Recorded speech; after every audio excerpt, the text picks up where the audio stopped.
નમસ્કાર. આજના આ ખાસ વિશ્લેષણમાં આપણે શ્રદ્ધા અને ભક્તિની એક એવી હૃદયસ્પર્શી કથા જોવાના છીએ જે રૂવાણા ઊભા કરી દેશે. વાર્તાનું નામ છે મેલડી માતાનો ચમત્કાર, એક પિતાની ભક્તિ. તો ચાલો કોઈ પણ વિલંબ વિના સીધા જ એક ભયાનક રાતના એક કાળજું કંપાવી દેતા દૃશ્યમાં ઉતરીએ. ખમ્મા મારી મેળડી, કાં તો મારો જીવ લઈ લે યા તો મારી આબરૂ સાચવી લે. વિચારો, રાતના બરાબર 1:30 વાગ્યાનો સમય છે. એકદમ સુમસામ હાઈવે, ભયંકર વાવાઝોડું અને ધોધમાર વરસાદ. ત્યાં મનસુખ નામનો એક માણસ લોહીલુહાણ હાલતમાં અંધારામાં આક્રંત કરી રહ્યો છે. આ માત્ર શબ્દો નથી, આ તેની અસહ્ય પીડા અને અતૂટ શ્રદ્ધાનો સીધો પોકાર છે.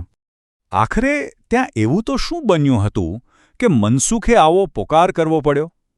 ચાલો સમજીએ એક અંધારી અને તોફાની રાતના એ અકસ્માત વિશે.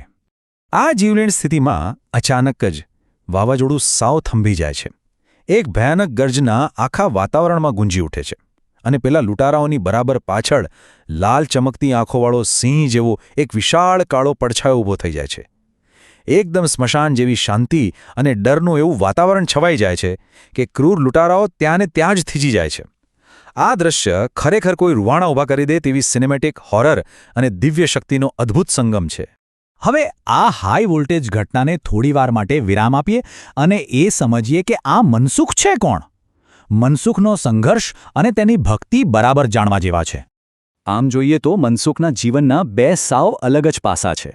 એક તરફ તે એક અત્યંત પ્રામાણિક ટેક્સી ડ્રાઈવર છે. પૈસા કમાવા માટે દિવસ રાત જોયા વગર જીવના જોખમે ખતરનાક અને અંધારા રસ્તાઓ પર ડ્રાઇવિંગ કરે છે.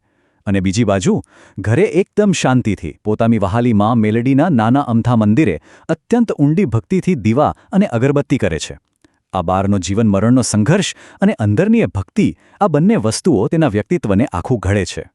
અહીં સહજ સવાલે થાય કે મનસુખ આટલું મોટું જોખમ લે છે જ શા માટે? વાત એમ છે કે ભલે તે ગરીબ હોય પણ એકદમ પ્રામાણિક છે. તેની નાની ઢીંગલી જેવી દીકરી સખત બીમાર છે, પથારીવશ છે. તેની પત્ની રાત દિવસ રડતી અને ચિંતામાં રહે છે.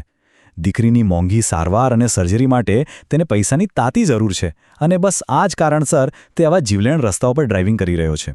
આ કોઈ સામાન્ય કમાણીની વાત નથી. એક મજબૂર પિતાનો પોતાની દીકરીને બચાવવાનો આખરી પ્રયાસ છે. આ પારિવારિક સંઘર્ષ જ આખી કથાનો મુખ્ય જીવ છે. તો હવે આ હૃદયસ્પર્શી પારિવારિક સંઘર્ષને ધ્યાનમાં રાખીને પાછા પેલા અંધારા જંગલના હાઈવે તરફ જઈએ અને જોઈએ એક ક્રૂર હુમલો. બન્યું છે એવું કે ધોધમાર વરસાદમાં ટેક્સી કાબુ ગુમાવીને એક મોટા ખડક સાથે અથડાઈને પલટી ગઈ છે.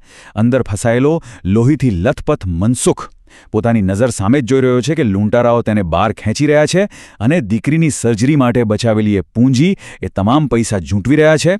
મનસુખ ચોધાર આંસુએ રડી રહ્યો છે, ગરગરી રહ્યો છે કે એ પૈસા તેની દીકરીની છેલ્લી આશા છે, પાછા આપી દો.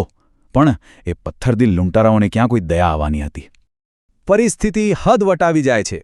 લૂંટારાઓનો સરદાર હવે મનસુખને કાયમ માટે ખતમ કરવા પોતાનું જીવલેણ હથિયાર હવામાં ઉઠાવે છે. આ એ પળ છે જ્યાં બધી જ આશાઓ પર પાણી ફરી વળતું દેખાય. નિર્દોષ મનસુખ માટે બચવાનો હવે કોઈ જ રસ્તો નહોતો. અને આપણે જાણીએ છીએ ને કે જ્યારે આ દુનિયાના બધા જ દરવાજા બંધ થઈ જાય ત્યારે માત્ર એક જ દરવાજો ખુલ્લો રહે છે. મનસુખે સંપૂર્ણ શરણાગતિ અને અતૂટ શ્રદ્ધા સાથે પોતાની માં મેલડીના નામનો જાપ શરૂ કરી દીધો. આ હૃદય ફાડી નાખે તેવી ભક્તિનું પરિણામ શું આવ્યું? ચાલો જોઈએ માં મેલડીનો એ ભયંકર પ્રકોપ. જેવો મનસુખે પોકાર કર્યો કે બીજી જ સેકન્ડે આખું જંગલ જાણે ધરતીકંપ આવ્યો હોય તેમ ધ્રુજવા લાગ્યું. વાવાઝોડાની બરાબર વચ્ચે માં મેલડીનું સાક્ષાત અને અત્યંત ભયંકર યોદ્ધા સ્વરૂપ પ્રગટ થાય છે. જરા કલ્પના કરો, તેઓ એક વિશાળ કાળા બકરા પર સવાર છે. કાળી ચૂંદડી હવામાં લહેરાઈ રહી છે. આખા શરીર ફરતે એક સોનેરી લાલ દિવ્ય આભા પ્રગટી રહી છે.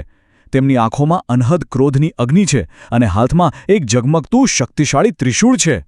આ દિવ્ય અને રૌદ્ર સ્વરૂપ જોઈને પેલા ક્રૂર લૂંટારાઓના તો હોશ જ ઉડી ગયા. ડરના માર્યા તેઓ એક ડગલું પણ હલી ન શક્યા.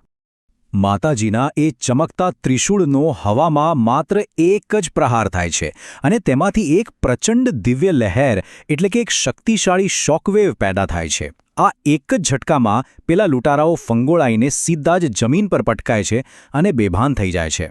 આ આખી આધ્યાત્મિક એક્શન સિક્વન્સ એ સાબિત કરી દે છે કે ગમે તેવી મોટી દુષ્ટ શક્તિ કેમ ના હોય, દિવ્ય તાકાત સામે તે એક સેકન્ડ પણ ટકી શકતી નથી. ક્રોધનું આ વાવાઝોડું શમ્યા પછી વાતાવરણમાં એકદમ કરુણા અને શાંતિ છવાઈ જાય છે. આ છે આપણો આગલો પડાવ, એક ચમત્કારિક સવાર. અહીંથી શરૂ થાય છે એક અદ્ભુત ચમત્કાર. ક્રોધિત માતાજીનું સ્વરૂપ હવે એકદમ મમતામય બની જાય છે. માં મેલડી મનસુખના ઘા પર પોતાનો દિવ્ય હાથ ફેરવે છે અને સુવર્ણ પ્રકાશ પથરાતા જ તેના તમામ ઘા જાદુની જેમ રૂઝાઈ જાય છે.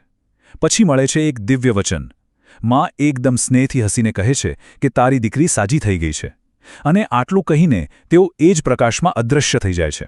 અને ખરેખર સવાર પડતા જ જ્યારે મનસુખ ઘરે પહોંચે છે ત્યારે હોસ્પિટલમાંથી સીધા સમાચાર મળે છે કે તેની દીકરી કોઈ પણ જાતની સર્જરી વિના જ સંપૂર્ણ સ્વસ્થ થઈ ગઈ છે. એ કાળી રાતની તમામ નિરાશાઓ સવારના પહેલા કિરણ સાથે જ આશામાં બદલાઈ ગઈ. ડોક્ટરો અને વિજ્ઞાન પોતે પણ આશ્ચર્યચકિત છે, કારણ કે આનું કોઈ મેડિકલ એક્સપ્લેનેશન જ નથી.